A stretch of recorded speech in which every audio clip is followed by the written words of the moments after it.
Ladies and gentlemen, meet the criminals of the New York Yankees. The following is absolutely true and can be proven, and be aware that some of the content is graphic. For many years, Paul Priori worked for the Yankees in their clubhouse in the old stadium. He was a conscientious, hard-working employee. In 1996, the players accidentally found out he's gay, and they began to verbally abuse him with disparaging insults, like faggot, queer, homo, fairy, pansy, drag queen, and other homophobic garbage. He tried not to react, because that would have encouraged those ignorant jocks, so he tried to ignore them, but it was difficult and painful. One day without warning, a bully of a player named Bob Wickman suddenly body-slammed Paul from behind and knocked him to the floor of the locker room. Wickman, the fat slob, weighed more than twice as much as Paul. Wickman had been popping pills with another bully player, Jeff Nelson. Their lockers were side by side. Wickman and Nelson had been laughing hysterically a few minutes earlier, like they were high on drugs. Paul's back was injured, but he slowly got up and went back to his duties. They had to be done. But suddenly, again without warning, that bastard bully Wickman body-slammed Paul much harder, causing him to hit his hand hard against metal and cut it, almost breaking it, and bouncing Paul against a locker, then on the floor, injuring his back even more. None of those ignorant jerks helped Paul or asked if he was okay. Paul had his hand bandaged and x-rayed, and when he went back to work, Wickman the bully cornered Paul and asked how much cash he wanted to settle the injury. 25,000, 50,000, 100,000, more? You gonna bleed me dry? Paul said he didn't want any money. He wanted to be left alone to do his job. Soon after that, the verbal abuse and gay insults continued to be hurled at Paul. He didn't do anything to deserve it. He complained to management, but nothing was done, and the insults continued. A few days later at home, Paul's phone rang. He let the call go to his answering machine. "If you know what's good for you, you better not open your mouth about this to anyone, because next time it'll be worse. You'll end up dead. You know who this is, and I know where you live." It was clearly Wickman the bully's voice uttering the death threat. Paul was rattled because he'd never had a death threat, but he decided that he wouldn't allow bullies to intimidate him, and he went back to work. The bullies were surprised that he returned to work. They thought they'd gotten rid of him. So the gay insults continued. Those homophobic jackass jocks wouldn't let up.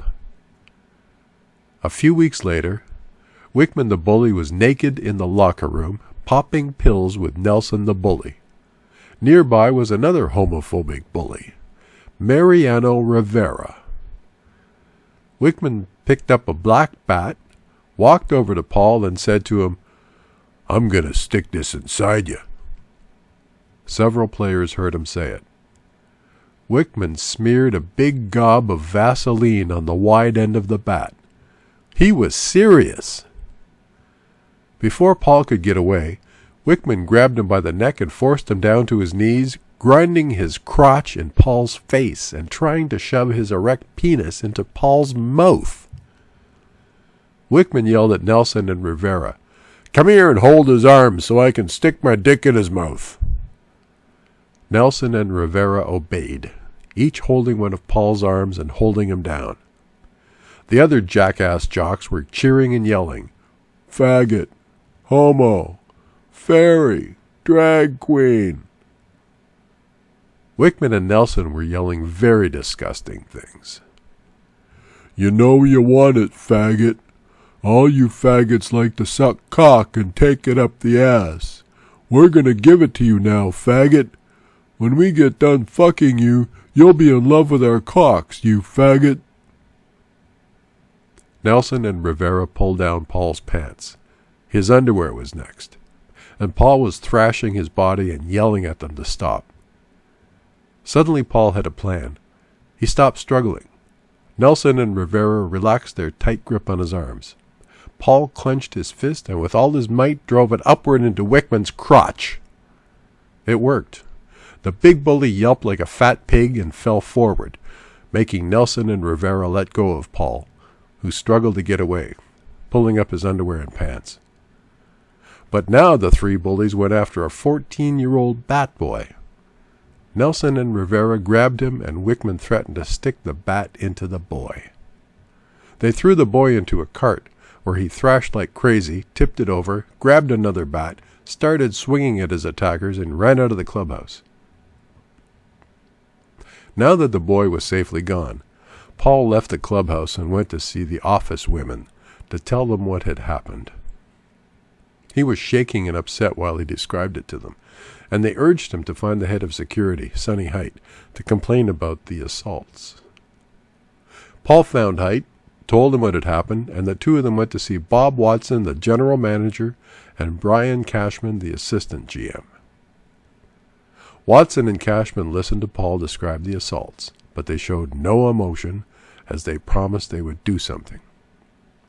Paul knew they wouldn't do anything, and decided to report the assaults to the police. On his way to a secure phone, Paul ran into a stadium cop, a Detective Negron, and Paul told him he wanted to report 2 sexual assaults. But Detective Negron refused to take action or even take notes. He didn't want to jeopardize his cushy stadium assignment. Paul got to a phone and called 911, but the operator refused to send anyone to the stadium, advising Paul to report the incidents to a stadium cop on duty. Paul said he tried that, but the cop refused to listen. The operator said she'd contact the senior officer on stadium duty to take Paul's statement. Paul waited, but no cop showed up. Disgusted, he went home. After a few traumatic weeks of trying to heal from the assault, Paul decided to go back to his job for the same reason as before. He refused to be intimidated by bullies. He couldn't let them think they'd won. When he went back to the stadium, the players seemed surprised that he had the guts to go back, especially the 3 bullies who avoided him. He asked the various managers if they'd reported the sexual assaults, and whether the criminals had been punished. The answer to both questions was no, and no cop had showed up to take his statement. Disappointed and angry that his complaints about verbal abuse, physical abuse, and sexual assault had been ignored by everyone, including the police, Paul wrote a letter to George Steinbrenner detailing everything, and gave a copy to each of the managers involved. Time passed. Paul got tired of being ignored, so he wrote another letter detailing the steroids and other drug use by the players that he'd witnessed, as well as the 3 levels of gambling that went on day after day in the clubhouse. Level 1. Manager Joe Torre and coach Don Zimmer regularly sent underage bat boys to the off-track betting office to place bets on horse races. Level 2. Bat boy Joey Lee ran a sports gambling racket connected to a bookie, including placing bets on baseball games, including ones the Yankees played in. Level 3. Poker, blackjack, and other gambling went on late at night with players, employees, bat boys, and NYPD cops on duty and off. More time passed. Weeks, then months. Then the organization made its move to get rid of Paul, because he had dared to expose the truth about the criminal activities of the almighty New York Yankees.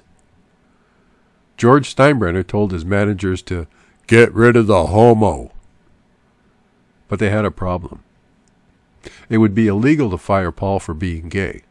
He was protected by the law.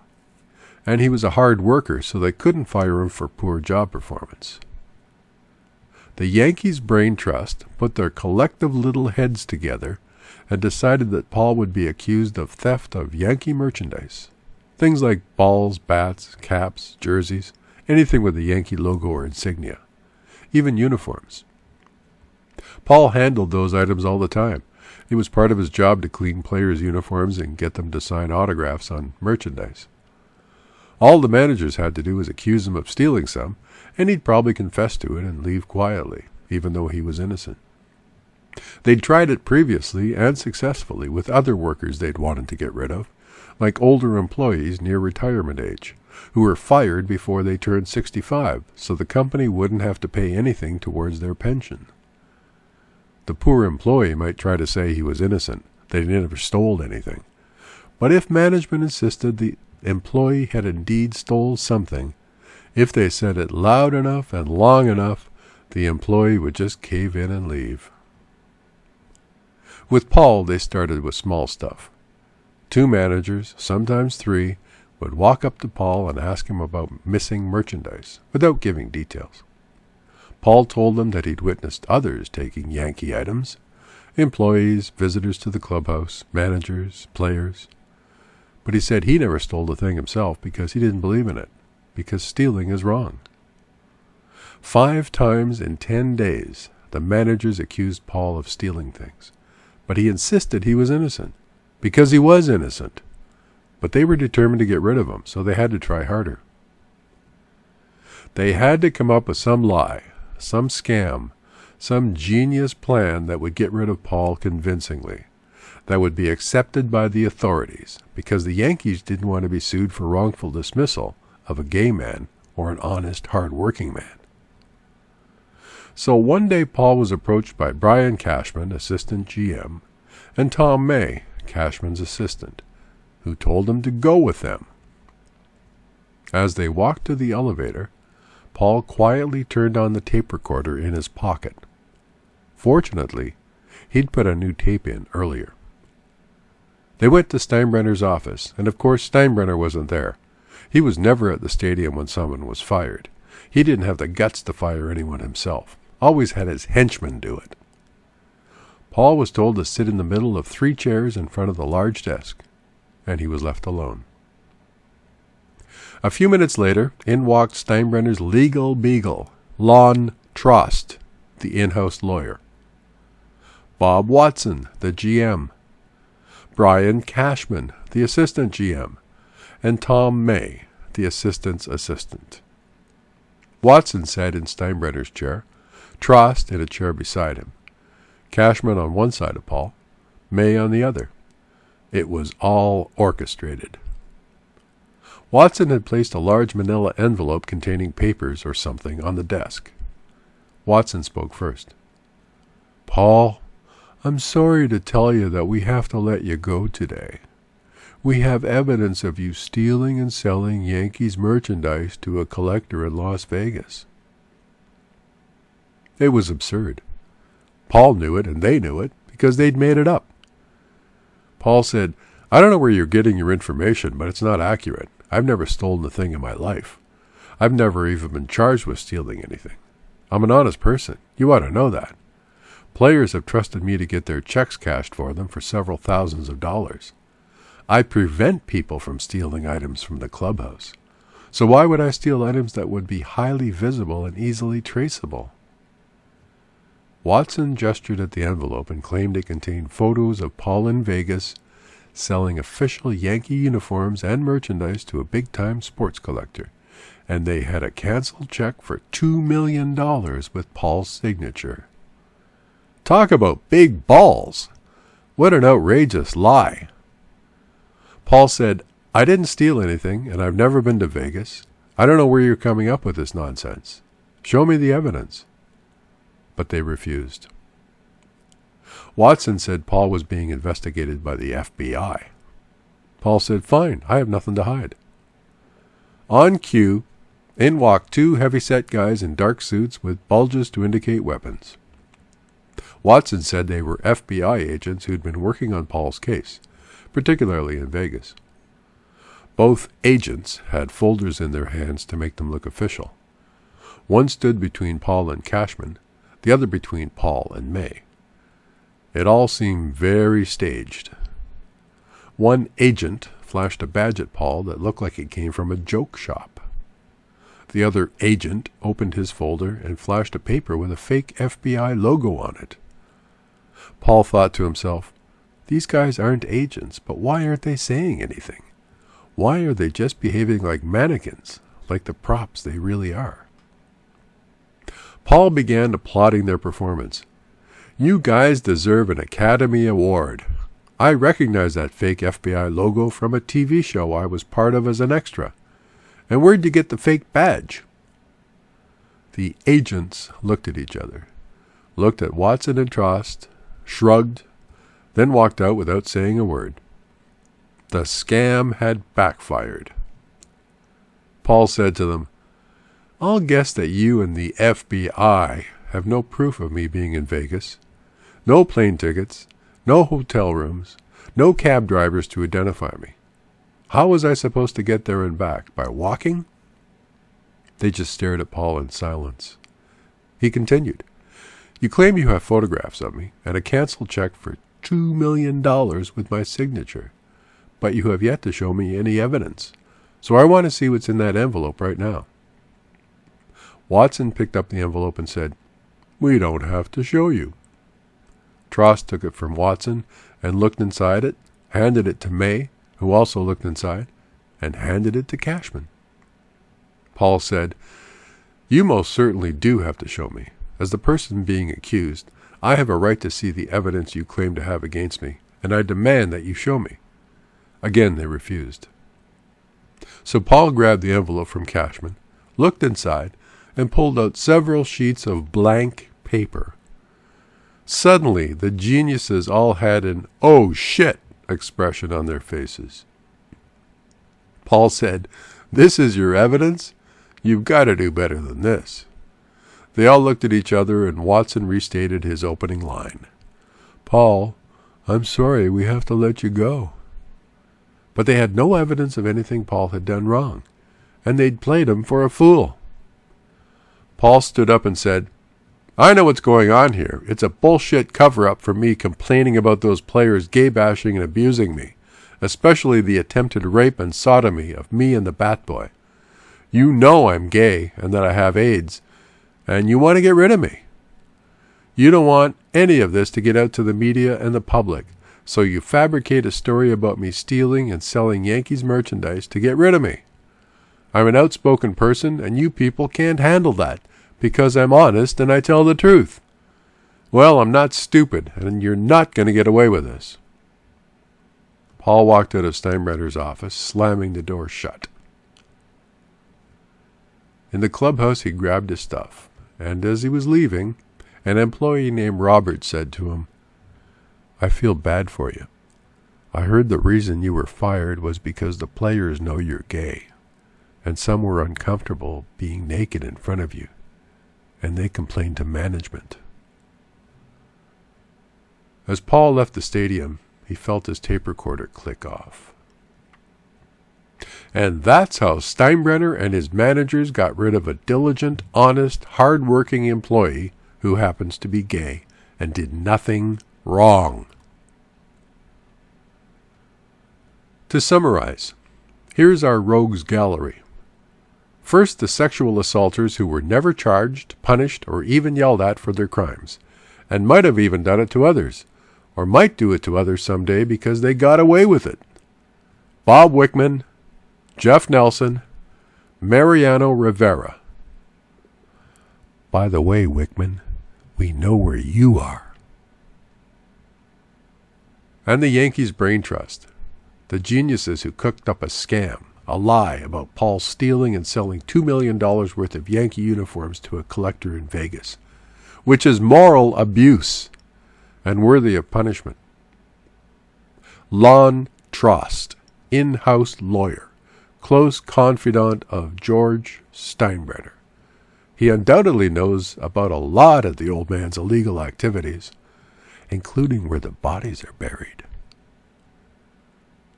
Bob Watson, the general manager who obediently did what he was told. Brian Cashman, the assistant GM who also did what he was told, and who today is divorced from a wonderful family because he committed adultery with at least 2 women that the media has reported on. They should all be deeply ashamed of themselves and penalized for the crimes they perpetrated against a decent, innocent man. Finally, the head honcho, the fearless leader, the bigoted, homophobic, blowhard bully George Steinbrenner, who illegally kept 2 sets of books, who barked out orders, and who had no tolerance for anyone who wasn't macho and lily-white like him.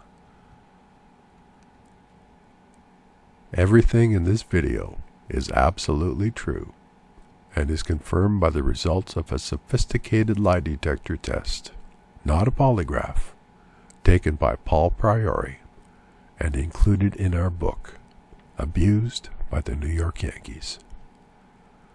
I'm Gary Tushek.